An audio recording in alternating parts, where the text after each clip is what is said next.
So welcome back, everyone. So welcome to the day 2 of our webinar. I'm Naomi Takemura, Assistant Professor from the Hong Kong Polytechnic University. We're thrilled to see many of you returning after yesterday's great discussion and insights.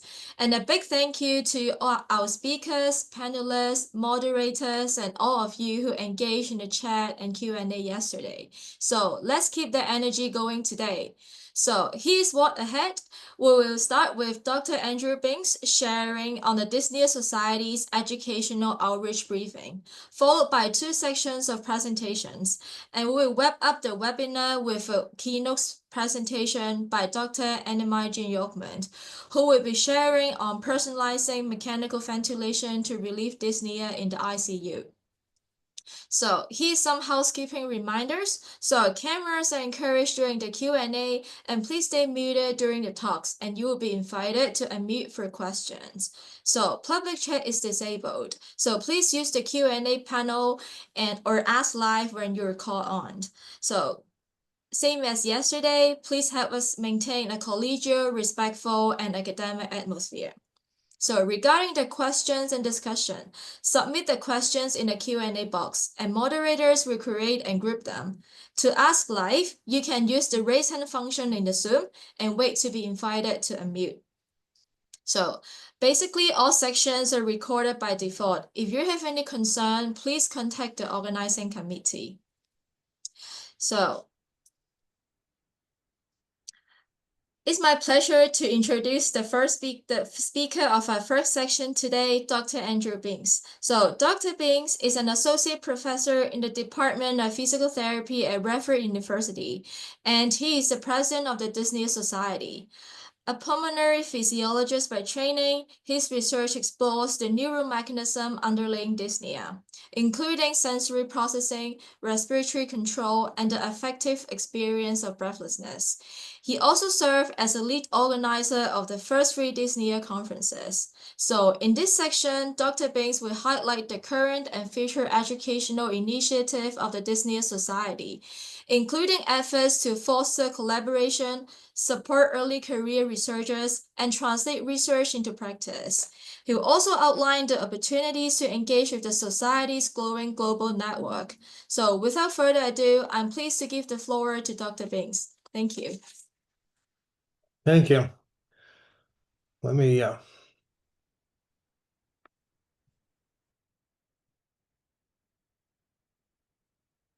okay. There's my screen, I believe. Good morning, everybody. Welcome back, and thanks for engaging in Society's first virtual meeting. Good day yesterday. Hopefully, another good day today.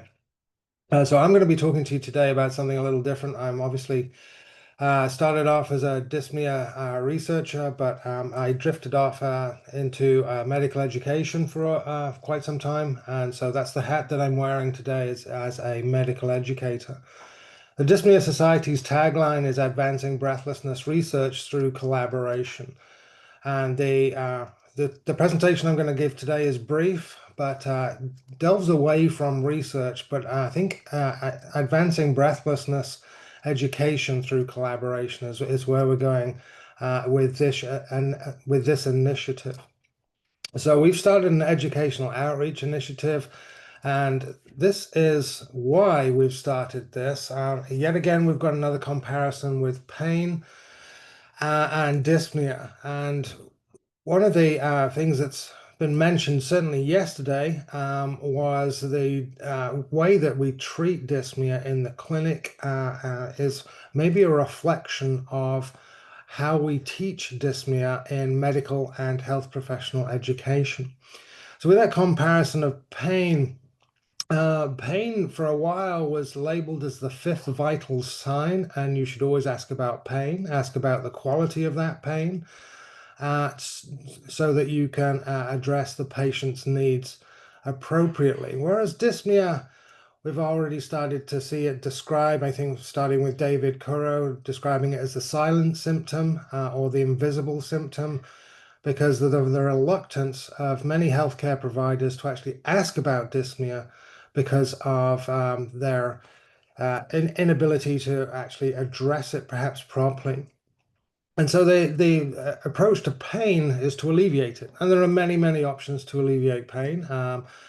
Whereas the dogma surrounding addressing dyspnea is treat the underlying cause and the dyspnea goes away. If we took that approach with pain, that would not fly. We could tell that person with a broken femur, well, the pain will go away once your bones knitted back together. That's not going to work.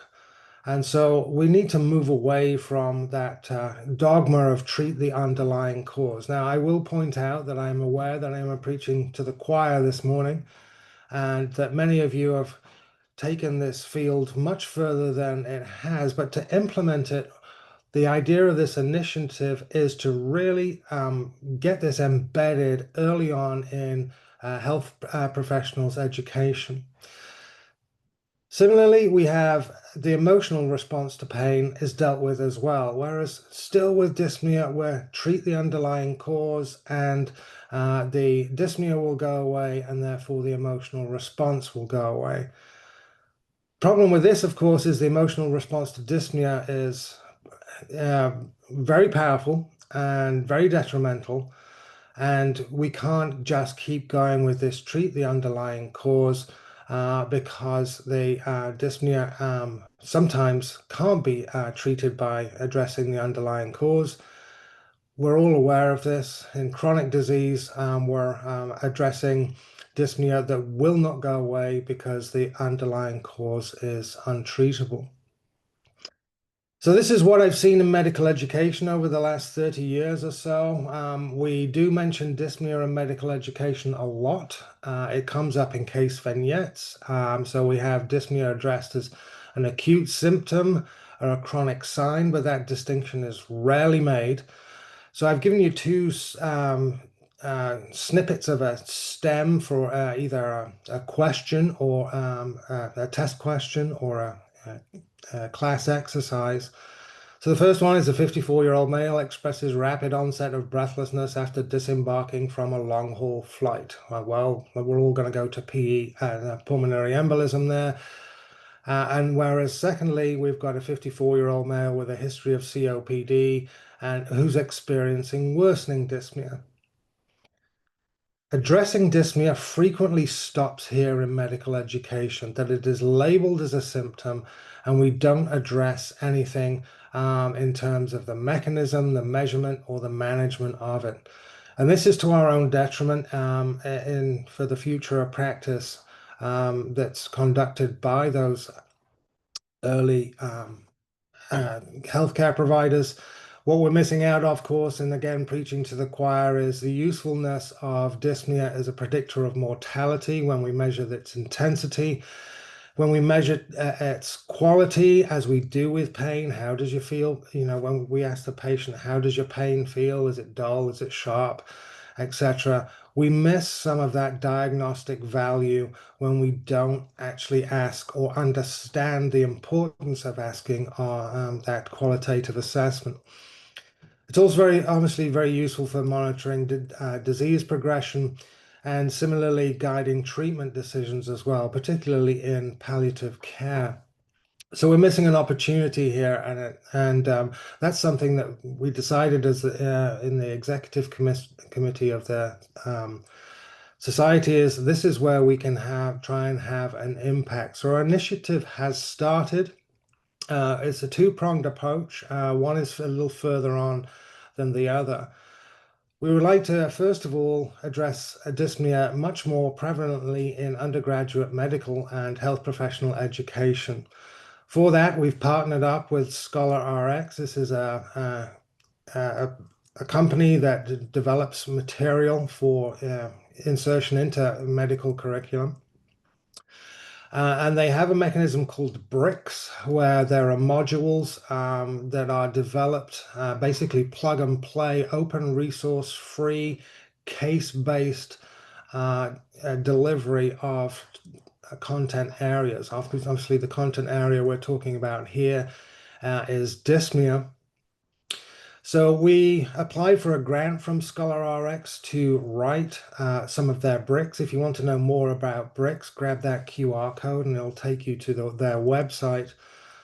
And we got money to develop 3 bricks, one on measurement, one on mechanisms, and one on management to address those educational gaps that we believe are there.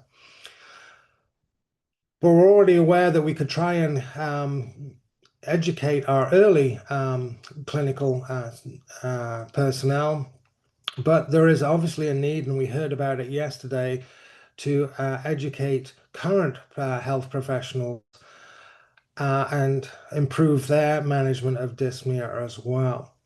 So we're also starting a graduate and professional development, and that's in collaboration with some professional societies. This is in the early stages, and this has just started. So we're working with some palliative care organizations who are just as interested in improving the understanding of dyspnea in clinicians as we are. So while we're establishing those relationships, we're very optimistic that they're going to carry forward. We're really pleased to see the enthusiasm coming from different areas. And with that, I will be very interested in the next couple of minutes to get any feedback, any thoughts, any approaches that you may think of that you think may be impactful to embed dyspnea education more prevalently in medical education, healthcare professional education, and also graduate and professional education as well. Thank you very much. So thank you, Dr. Binks, for sharing the current and future education initiative, which is very important in advancing the research area in dyspnea. So does anyone in the panel or yeah, that's one. I'll promote. Yeah.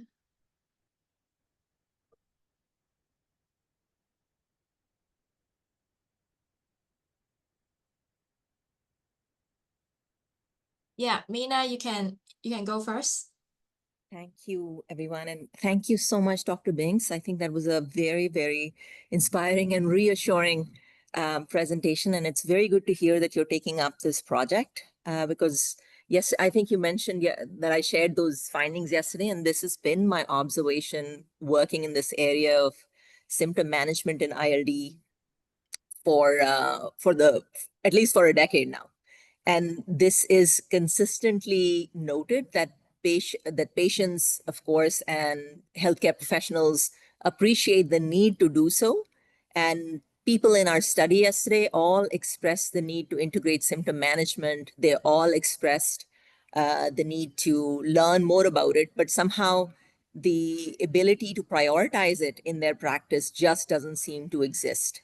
So I feel like while education is an excellent approach and there's no alternative to it, I also feel that maybe there needs to be a different way of delivering the whole curriculum. So I'm very excited to hear that you're using case-based discussions and other material that's hopefully more innovative than what's been going on in the past. But my feeling is that just case-based is probably not enough. And what we learned from our study and our group was that these providers who actually gained the competence and the confidence to manage these patients did so under guidance, expert tutelage, and it was mostly experiential learning, experiential knowledge learned through experience and working in clinic. And the other thing that I discovered during my study was that there's a tremendous influence of engaging the caregivers, because sometimes as learners, when you're in your initial stage, it's very difficult to appreciate that suffering because whether it's lack of empathy or something else, I'm not quite sure. But they get more engaged as soon as they hear directly from the patient and sometimes even from the caregiver to understand the prevalent impact of dyspnea. So I also think that besides case-based education, some sort of experiential in-clinic assessment, in-clinic management with experts, and also engaging directly with patients and caregivers outside of the clinical context, which I think is now being promoted in health professionals education, might be very, very useful and effective. Thank you so much for your work, and I'm looking forward to following up on this more. Thank you. No, I thoroughly enjoyed your presentation yesterday. It was a great background for this initiative and demonstrated the need as well. And that's, I think this first approach and embedding this much more comprehensive coverage of dyspnea within undergraduate education is our start. But I agree that we need something much more experiential further down the line for more experienced caregivers. Yeah, so Richard? Yes, thank you. I actually have several thoughts on this right now, related in large part to the American Thoracic Society. But I think that we could get something potentially through clinical problems for a session, more of a scientific symposium, but it will help to enlighten people about how to do this. The second thing is the education section, of which I'm also a member, and we could try to put together a thing directed at educators in the ATS about how to really teach dyspnea. And the third issue, a third possibility, and none of these are mutually exclusive, we could do all three of them. The ATS Scholar, which is sort of the journal of the American Thoracic Society that's devoted to education issues, has a thing, How I Teach This, where you can write an article about this is how I teach, COPD or whatever. But we could do one on how I teach dyspnea, and we could have multiple authors from this group or others, and put something together that would really get at how this should be taught to the undergraduate medical education group. So I think there are multiple avenues, at least through ATS, which is not everything, but it's a pretty good audience and often an international audience, to begin focusing on the educational element of this. Those are great suggestions. Thank you. I'm really aware that as I give this talk, we no doubt if we're in the classroom, members of this society will probably hit dyspnea fairly hard. But I think the general, a more broader population is where we need to aim, and the ATS may provide us that forum. That's great. Yeah, so next one, Alexandra. Wanted to build on what Dr. Schwartzstein said as well. CHEST does a lot of gamification in medical education, both for advanced practice providers and attendings and trainees as well. That's something that I'm happy to reach out to. I'm involved with CHEST. I'm happy to reach out to the education committee there and see if they'd like to involve this kind of work in different modules for their conference in the future. That's great. Yeah, let's follow up on that too. I think that's another great avenue with a great audience. Yeah. So Thank you. that's sorry, yeah.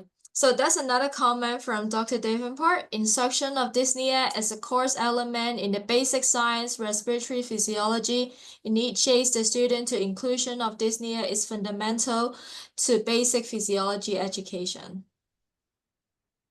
Well, there's no argument here, Paul. Thank you. Thank you. Okay, so yeah, so now end this section. So we move. So time is up.